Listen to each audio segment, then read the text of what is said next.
That always sounds like Glenda. Did she do that? Was she a voiceover for that? I don't know.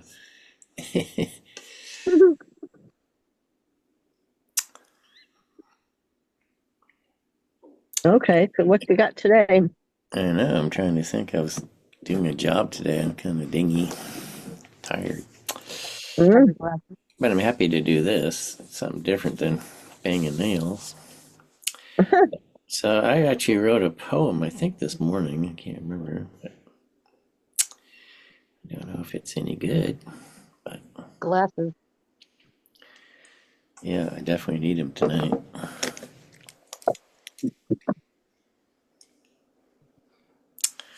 All right. So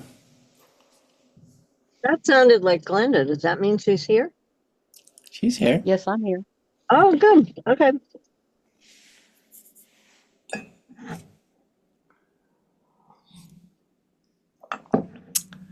So this is a little ditty I typed out this morning.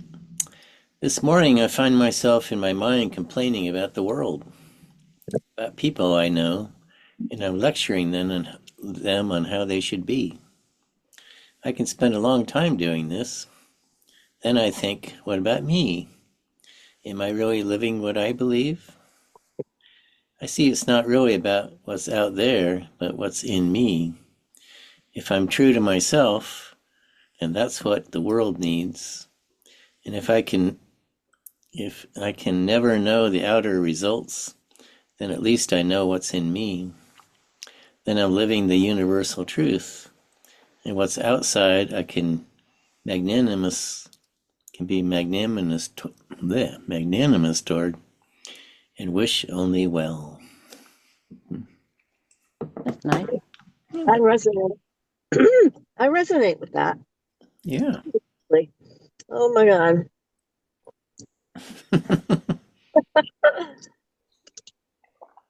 I find it funny how much I lecture people in my brain. Oh, constantly.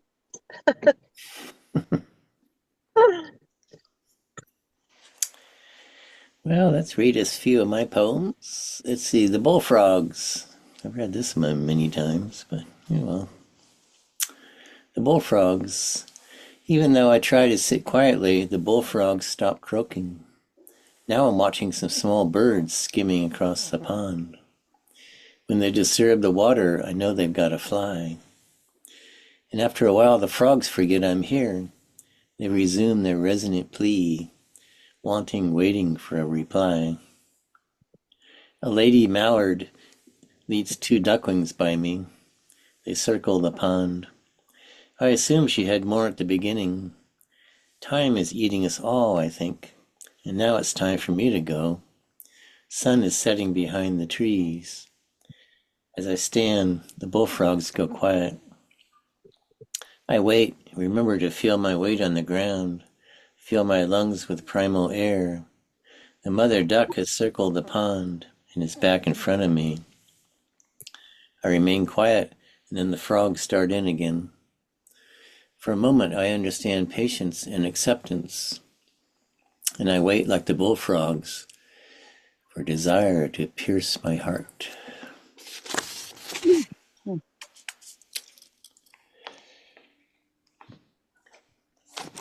Well, this one's apropos because the local crows have had their babies.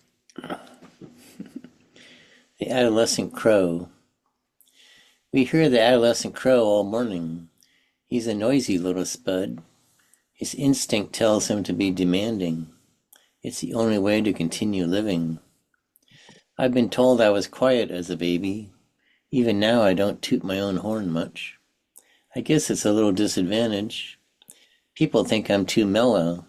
Women want a little more self-confidence showing. I don't know. There is a song inside me I'd love to sing, but maybe it's not for people to hear. There is a cry in my silence to whistle in the wind where no one knows if it's me or the wind. I don't want to stand out, only stand under, to listen in joyful awe to the rich music of life. Mm-hmm. Progress. I'm trying to write a poem at the cafe when a lady wearing too much cheap perfume sits next to me. I go outside where the air has been accepting and diffusing our byproducts of progress without complaint for so long. How much longer? A crow caws from the rooftop. He has no idea the world is in trouble. He was born, and now he lives, like the yellow-eyed blackbird who is finding cake crumbs which he doesn't know are bad for him. Intentionally inoffensive music is being piped outside. I'm like the crow, the blackbird. This is my time to live. I don't want to worry too much. I'm enjoying my coffee that comes from the dying jungles. Yeah. A man stumbles toward me. He has trouble talking. I try to ignore him. Then I see he's not crazy. He's obviously had a stroke.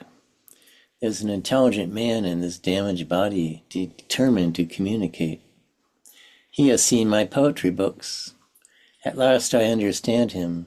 He is saying that poetry is a prayer. We both smile. I get out a clean piece of paper and begin again. It's the least I can do. I like the line, a poem is a prayer. Yeah. Actually, I remember that guy, but I don't remember him actually saying that, but oh well, he said something.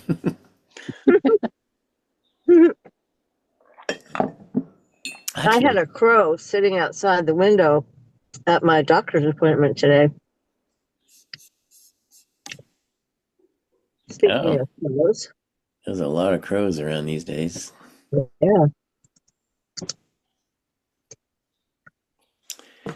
Well, Ellen just checked in. Let's see. Maybe she's having trouble getting on too.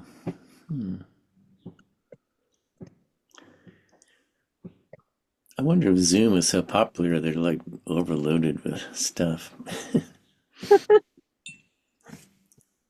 Huh. Oh, that's right. Last time Ellen tried to get on, she had trouble too. Huh. Well, I guess I shall continue.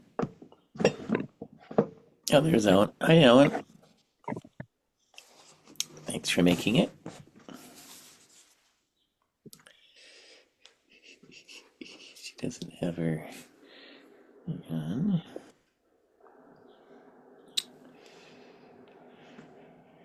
So let's see. Glenda wrote a nice one this week. Where is that? There it is.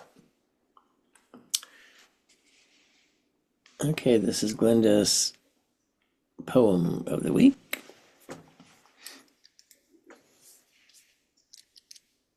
Just you and I. What if you saw me through a curtain of rain? Each droplet a symphony of promises made. Would you watch as they fell to wash o'er my skin? To remind you of days we just let the sunshine in? Could we take each other's hand as we walked on our path? Take comfort to know we at least had this day. Would you smooth back my hair and lift up my face? And smile that smile I've been longing to see? And then should we find a dandelion there? Would you pluck it and place it behind my left ear? Before we continued our walk in the clouds. Laughing at nothing, just acknowledging the day. With rain in our shoulders and mist in our eyes. What could possibly be better than a stroll amongst the trees? With prisms for lashes, we'd see the leaves tossed and dance a silly dance of joy in the moment, then stumble into the starlight. Such a perfect day, with curtains behind us and curtains above. Could we share one more sunset, one last memory made, lost in the tears as they fall from the sky, but always together, just you and I. Lovely as usual. Thank you.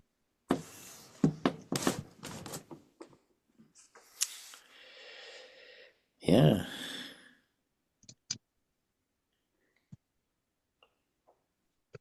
I don't know why I write about rain so much. Well, that's probably because it rains there a lot. But Yeah. you made it into a lovely sort of memory this time.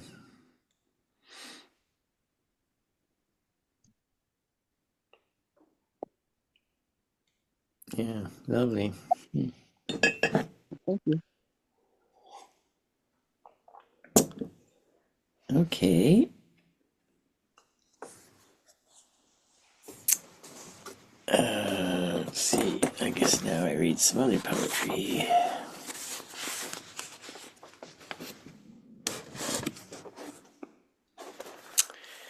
This is called The Holy Longing by Goethe. Tell a wise person or else keep silent, because the mass man will mock it right away. I praise what is truly alive, what longs to be burned to death, in the calm water of the love nights, where you were begotten, where you have begotten. A strange feeling comes over you when you see the silent candle burning. Now you are no longer caught in the obsession with darkness, and a desire for higher lovemaking sweeps you upward. Distance does not make you falter. Now, arriving in magic, flying, and finally insane for the light, you are the butterfly, you are gone. And so long as you haven't experienced this, to die and so to grow, you are only a troubled guest on the dark earth. Mm. Was that Glenda? Or was that No. you? Now that was Oh, Goethe. Goethe, yeah. Goethe lived in 1800 somewhere. Oh, In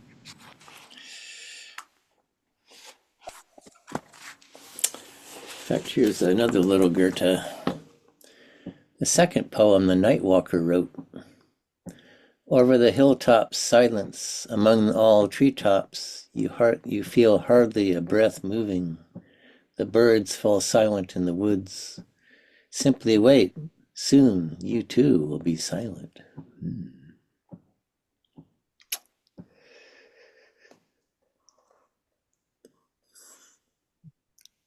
Here's one by Gerald Manley Hopkins called the Windhover. I caught this morning's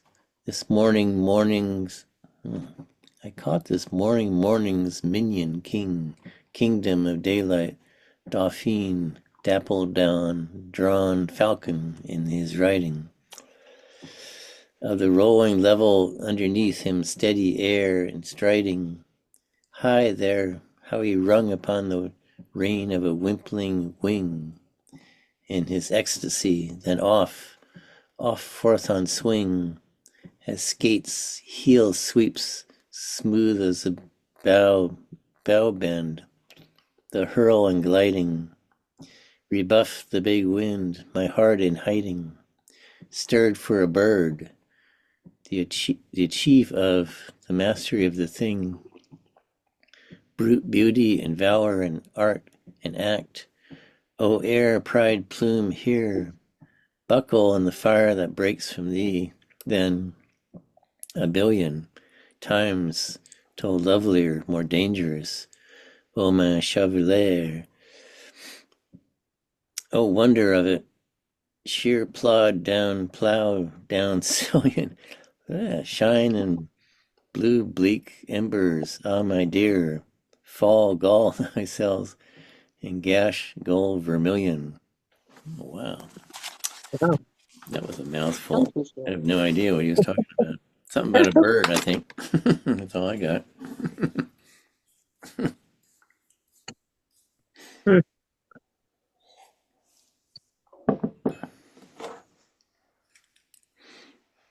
Surprising, he's one of the older poets.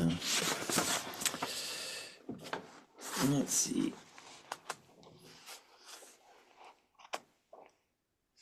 Oh, here's one I read all the time, but I like it. I'll read it again. Daybreak by Galway Kinnell. On the tidal mud just before sunset, dozens of starfishes were creeping. It was as though the mud were a sky, and enormous imperfect stars moved across it as slowly as the actual stars cross heaven. All at once they stopped, and as if they had simply increased their receptivity to gravity, they sank down into the mud. They faded down into it and lay still, and by the time pink of sunset broke across them, they were as invisible as the true stars at daybreak. Now that's a poem I can understand. Yeah.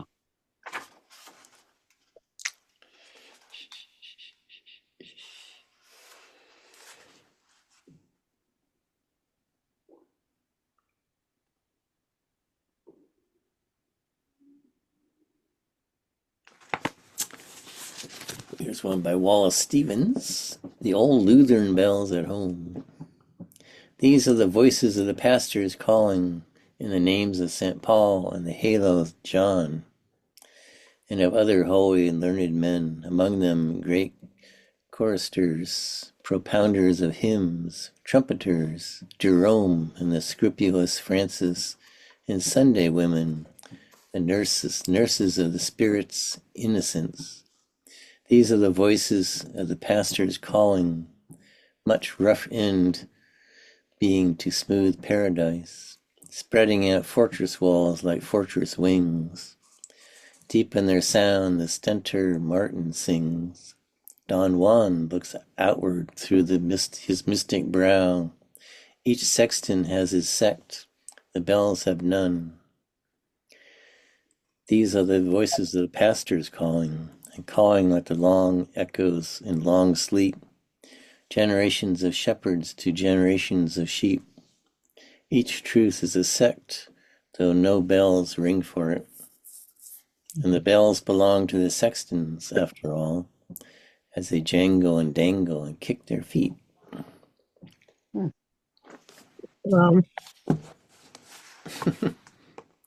like the thought of bells kicking their feet.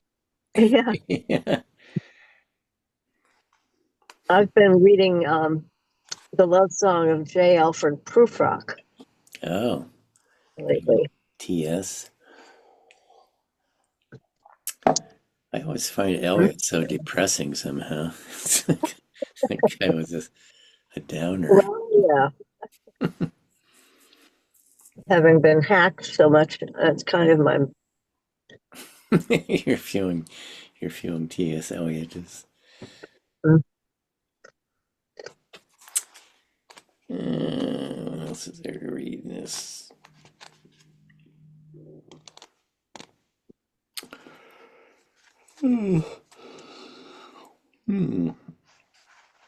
I'll read another one of my favorites. This is by Machado. Last night as I was sleeping, I dreamt marvelous error that a spring was breaking out in my heart. I said, along which secret aqueduct, O water, are you coming to me, water of a new life that I have never drunk? Last night as I was sleeping, I dreamt marvelous error that I had a beehive here inside my heart, and the golden bees were making white combs and sweet honey from my old failures. Last night as I was sleeping, I dreamt marvelous error that a fiery sun was giving light inside my heart. It was fiery because I felt warmth as from a hearth, and sun because it gave light and brought tears to my eyes. Last night as I was sleeping, I dreamt marvelous error that it was God I had here inside my heart. I love that poem. Huh. Yeah, I like that one.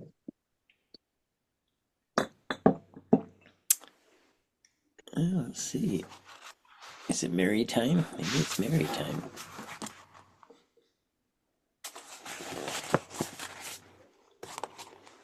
Let's see. see. This is like a little story, actually. Ropes. In the old days, dogs in our town roamed freely, but the old days' ways changed. One morning, a puppy arrived in our yard with a length of rope hanging from his collar. He played with our dogs. Eventually, he vanished, but the next morning he showed up again with a different rope attached. This happened for a number of days. He appeared. He was friendly, playful and friendly, and always accompanied by a chewed-through rope. Just at that time, we were moving to another house, which we finished doing all in one evening. A day or two later, on a hunch, I drove back to my old house and found him lying in the grass by our door. I put him in the car and showed him where our new house was. "Do your best," I said. He stayed around for a while, then was gone. But there he was the next morning at the new house, rope dangling. Later that day, his owner appeared with his papers from the Bidewee home and a leash. "His name is Sammy," she said, "and he's yours." As Sammy grew older, he began to roam about the town. And as a result, began to get caught by the dog officer. Eventually, of course, we were summoned to court, which we learned quickly was not a place in which to argue. We were told to build a fence, which we did. But it turned out that Sammy could not only chew through ropes, he could also climb fences. So his roaming continued. But except for the dog officer, Sammy never got in trouble. He made friends. He wouldn't fight with other dogs. He just seemed to stay a while in somebody's yard, and if possible, to say hello to the owners. People began to call us to come and get him before the dog officer saw him. Some took him into their houses to hide him from the law. Once a woman on the other end of the town called. Then I got there, she said, "Can you wait just a few minutes? I'm making him some scrambled eggs." I could tell many more stories about Sammy. They're endless. But I'll just tell you the unexpected, joyful conclusion. The dog officer resigned, and the next officer was a different sort. He too remembered and missed the old days. So when he found Sammy, he would simply call him into his truck and drive him home. In this way, he lived a long and happy life with many friends. This is Sammy's story, but I also think that there are one or two poems in there somewhere. Maybe it's what life was like in the dear town years ago, and how a lot of us miss it. Or maybe it's about the wonderful things that may happen if you break the ropes that are holding you. Now there's a metaphor. That's the happiest poem I have ever heard. Yeah. It's not even a story. It's like a poem. It's like a little story. Yeah. Oh, I got redwood dust in my eyes. Let's see. Time for one or two more.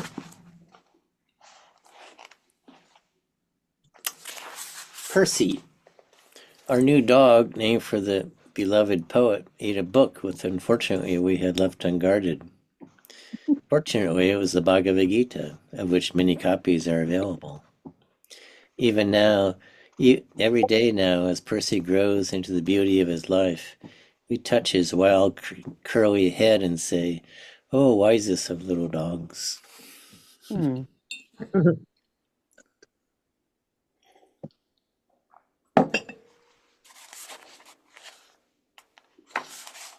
Gives new meaning to devoured a book. Yeah. I heard there's one reading she did online, and she said that she always starts with that poem she reads. School. You're like a little wild thing that was never sent to school. Sit, I say, and you jump up.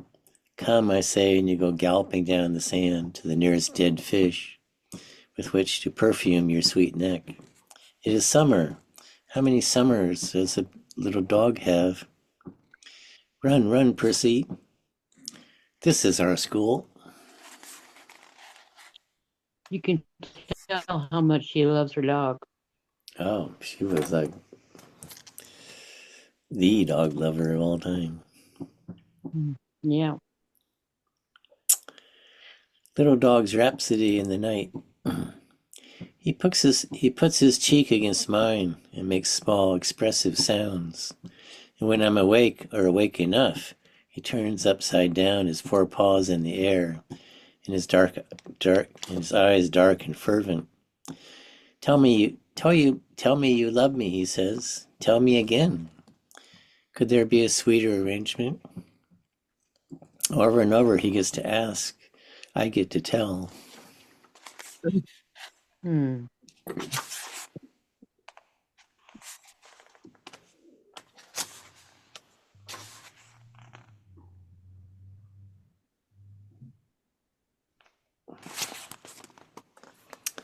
The sweetness of dogs.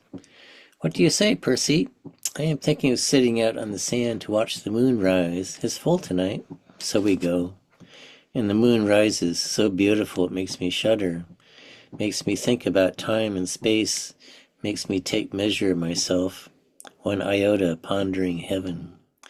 Thus we sit, myself thinking how grateful I am for the moon's perfect beauty. And also, oh, how rich it is to love the world. Percy, meanwhile, leans against me and gazes up into my face as though I was just as wonderful as the perfect moon. Aw. These are so sweet. Hey, one last one. I get the feeling I get the feeling she never suffered from depression.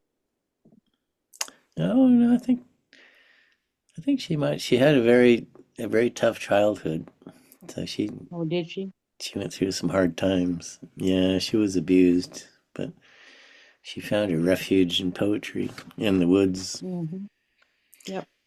Yeah, I mean, she came through. Sometimes when people come through hard times, they're pretty happy in life sometimes. Mm-hmm. Percy speaks while I am doing taxes. First of all, I do not want to be doing this. Second of all, Percy does not want me to be doing this. Bent over the desk like a besieged person with a dull pencil and innumerable lists of numbers. Outside, the water is blue, the sky is clear, and the tide rising. Percy, I say, this has to be done. This is essential. I'll be finished eventually. Keep me in your thoughts, he replies.